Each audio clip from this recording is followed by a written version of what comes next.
C'est un sujet douloureux dont on parle peu et pourtant c'est un secteur économique important.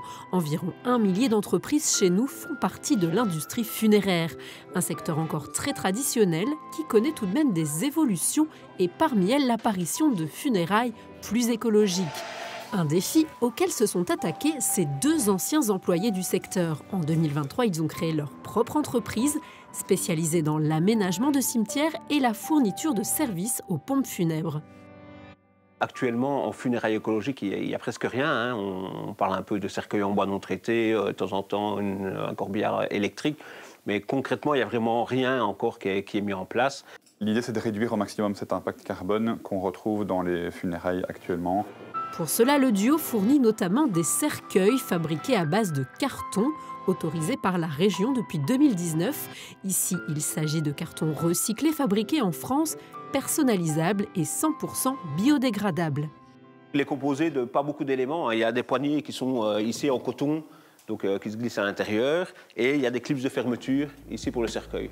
Donc c'est du pliage, il n'y a pas de clous, pas de vis, rien du tout. Et toutes ces matières sont biodégradables aussi. Mais le duo a surtout mis au point ce produit inédit, désormais breveté, appelé Module, une sorte de caveau en bois, lui aussi biodégradable. L'idée du module est venue sur le fait qu'on fait énormément d'exhumations chaque année.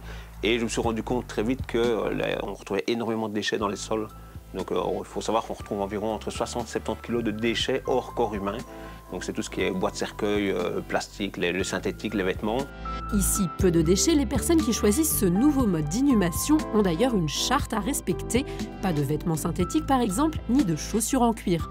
On vient inhumer le corps dans lequel il n'y aura pas eu de soins de conservation, des vêtements biodégradables, un cercueil en bois non traité d'origine belge ou en carton que nous on fournit aux pompes funèbres. On vient remettre une nouvelle terre enrichie pour le corps et après on vient mettre un tapis de sédum avec la stèle qui identifie la parcelle du défunt. Tout ça est fait le jour des funérailles. La demande du public est bien là, mais la législation a parfois du mal à suivre.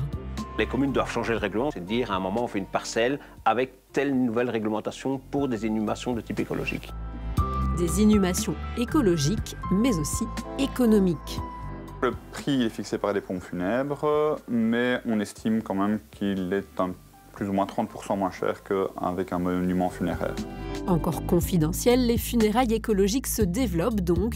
La société située à La Louvière, elle, grandit de 10% chaque année. Elle emploie aujourd'hui 7 personnes à temps plein.